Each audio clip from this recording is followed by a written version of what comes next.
And we're live. Good morning. Well, for you guys in England, it's actually evening. It's 7 p.m.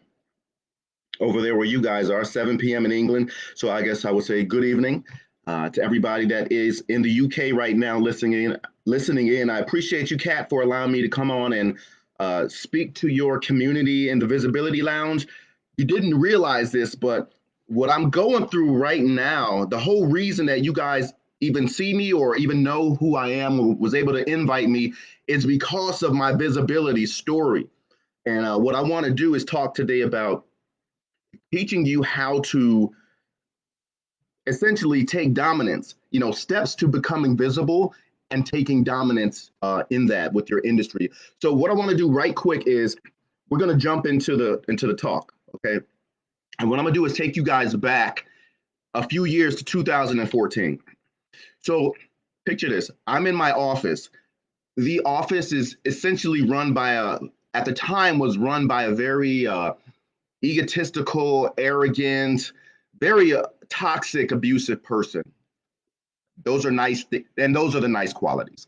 So the office was very oppressive. There was a very heavy feel to the office where people didn't laugh, they didn't joke, they really didn't talk. I mean, it was very quiet in there, except for my little hub. Okay. So, me and my general manager, who is also my best buddy at the job, her name is Wendy. We're always laughing about stuff. So, the whole office is quiet, except for our little neck of the woods, which is full of laughter, and jokes and whatnot. So, on this one day, we're sitting in the office and very quiet as always. And then all of a sudden, you just hear all hell break loose. The company owner is screaming at the top of his lungs, and he's just yelling and he's cursing. You get out of my company! You get out of here! Get out of my office! Right?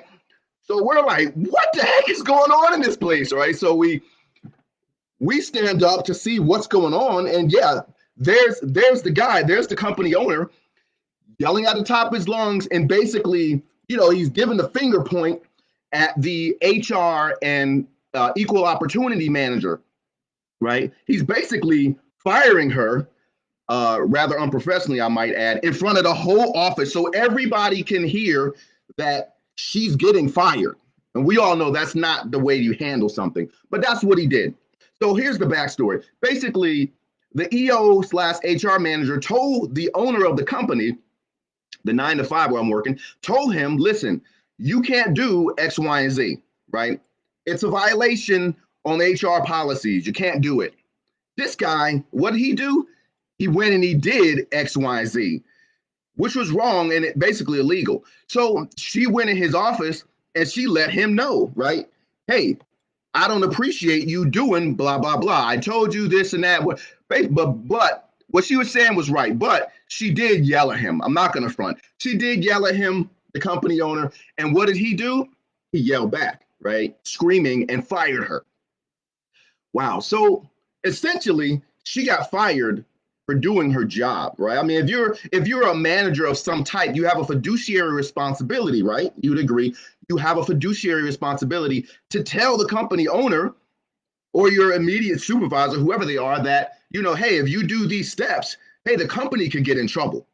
Okay, granted, maybe she shouldn't have yelled at him, but she did her job and he fired her. Okay, so now we fast forward 3 years, 2017. I start having disagreements with this company owner because the way he was doing things was very unethical. We had a bunch of, we butted heads a bunch of times. And then I started realizing, you know what? I'm not getting along with this dude. And what started happening to me for the first time in my life, I started having panic attacks. I didn't know they were panic attacks at the time. I just know, like, man, something's wrong with me. Every time I'm driving to the office, when I get in there, my breathing starts going a little bit faster. My heart is racing. I'm getting real nervous and feeling overwhelmed. And I'm like, what is going on? So what I would do is I'm a man of faith, right? I like to pray. I like to journal a lot. So as I'm praying, as I'm journaling, the answer was revealed to me. And what it was that I was having panic attacks because there was a high probability that this man could just fire me and I wouldn't have job security, right? So for me, I was a Navy person. I was a military guy since I was 18. So from the time I was 18 to the time I was 41, all I knew was job security. There's just basically no way you're going to get fired in the military unless you do something really stupid, uh, that creates a scandal, or maybe you sink the boat that you're on, which I almost did, but that's another story. Okay, that's a whole another story. But anyway, and I didn't get fired, by the way. But anyway, um, yeah. So you'll have job security. So now in my 40s, I'm a civilian, and now I'm dealing with the same stressors that you civilians have always dealt with, right? Crap. I'm doing my job, but if somebody doesn't like me, if they're trying to be political, if I'm not meeting my quota, or whatever, I'm not meeting these perceived standards, this person can fire me. Who's going to take care of me and my family, right? This is very real stuff. So now I didn't want to deal with that. Okay, the thought starts popping into my head, hey, what happens if you get fired? So my initial reaction, because I didn't want to deal with it, was to slap it to the side and say, I make this guy millions, literally millions every year. He'll fire everybody else. He's not going to fire me. But what happened was he kept firing high-powered quality managers. And then I couldn't silence the voice anymore. I understood, whoa, this dude can fire me. He probably will fire me. If I upset him on a bad day, he will fire me. So now I'm losing sleep. I'm panic attacks in my bed at night. I can't sleep. I start praying. Usually I would lift up a prayer to God. Oh God, bless me with this and that, and that's it. But because of the severity of this issue, I prayed for about 2 months straight. Never did that before. About 2 months into it, I woke up sound. I was sleeping very soundly, and I woke wide awake. And I knew what I needed to do. And what I needed to do was start a training company. I'm like, wow, that's brilliant. Okay, I'm going to start. Thanks God, I'm going to start a training company. And I did. Started that on May 2nd, 2018. I ran that company for 2 years, still running it, by the way. But I did it in fear and in invisibility. I was terrified that this guy would find out and fire me. I didn't have a lot of money at the time. I couldn't afford to lose my day job. So I just ran that company, but I was invisible. Okay, so there's the backstory. Now, present. So, hey, how you doing? I'm Mike Dillard. I am the owner and founder of Ion Reliability Training and Consulting. We're located in Honolulu, Hawaii. I'm also an author, oh my goodness, a speaker, obviously, and a transformational coach where I teach entrepreneurs, change agents, and influencers how to share their unique message with the world via periodicals. In other words, magazines, newspapers, blogs, so forth. But essentially, I teach them how to share their message with the world and get published and possibly even syndicated. So that's what I do. Okay, now the lesson. Here's the main lesson. What I want to do is teach you guys the steps that I took to being visible. So, and it's only a few steps, okay? Well, here we go. First step is you need to acknowledge where you are with regards to your visibility. I had to do this. I had to own that bad boy and realize that nobody knows me. Okay. I got a logo and it's a dope logo. It's a really cool logo, but nobody knows me, right? Which is limiting the amount of revenue that I could bring in. So first you got to acknowledge it, and then you have to determine the root cause of why you're allowing yourself to not be visible. Why are you not sharing yourself with the world? Why are you not letting people know who you are? So for me, it was because I was terrified, right? I had seen this dude in the office when he would find out that people that had left the company started their own business. He would be looking up stuff on the Chamber of Commerce, trying to dig up information on them so he could destroy their company. That's who he was. So he would do that to somebody that wasn't even working there anymore. How much more would he try and destroy my company? And I was working at his company at the time, even though they weren't, it wasn't a conflict of interest. He's just that type of guy. He would do that. So anyway, I determined the root cause. I was terrified. And then the next thing you have to do is take action, right?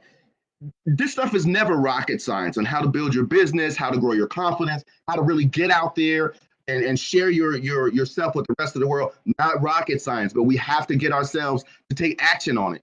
So for me, what happened was COVID hit, right? COVID hit everybody. Everybody's in the same boat, whether you're in America or the UK or wherever. It didn't matter. Everyone was dealing with it, and it's still dealing with it to this day.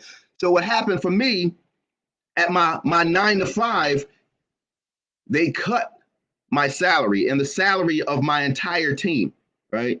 So I didn't think that I was going to get fired because, like I said, I literally bring in millions of dollars for this company. It would make no sense to cut my team when we're the ones that's actively, providing the revenue solution in those times. But they did cut my salary 25%. 25%. Ion, my side hustle, which is my passion, essentially was doing OSHA training, safety training, electrical safety training, seminars. Guess what? OSHA, COVID shut that down. Oh, you can't have meetings of more than 10. Crap. So now my main money is cut. My side money is essentially stopped. And I made the decision. I said, you know what? I got to step out. I got to step out and essentially share the world with who I am. Let them know who I am. Let them know what I'm about. Share my story and what is Ion Reliability, and just go for it, right? And that was April 23rd of this year.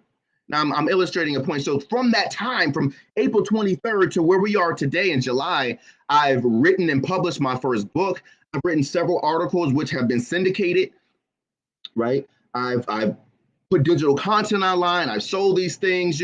I'm doing public speaking all over the world, basically, right? It's virtual right now, but once this thing lifts, I'll be able to travel and do these things. And I'm not afraid anymore because I decided to step out of the shadows, right? I decided to step out of the shadows and take some very bold and key steps without overwhelming myself. And so before I explain the action steps, what I want to tell you and encourage you to do is listen. I know you have different speakers and they'll say, man, you got to go all out. You got to give it all this and all that. And that's true.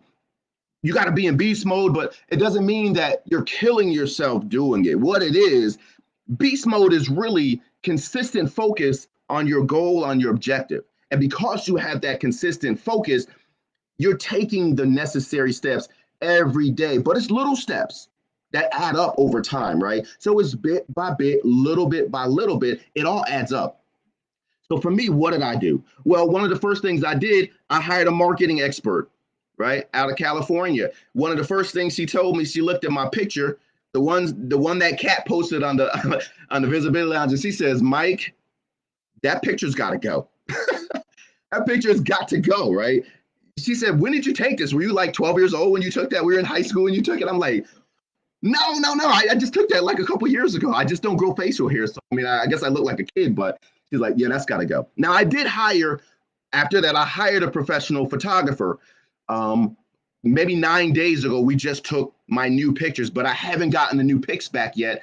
So that's why I uploaded an old picture to Kat. Okay. But simple things. You hire a photographer, right? You hire a marketing expert. Doesn't cost that much money, honestly. Honestly, it doesn't. Next thing I did, I hired a videographer. Why? Because I know I'm going to be launching a YouTube channel towards the end of this year. So I need to start getting these little video segments of me talking and whatnot, right? So I hired this person. What else did I do? I hired a branding coach out of India. Really cool person in Kranti. But I hired a branding coach. One of the first things he told me is, Mike, which was the same thing that the marketing expert told me, by the way.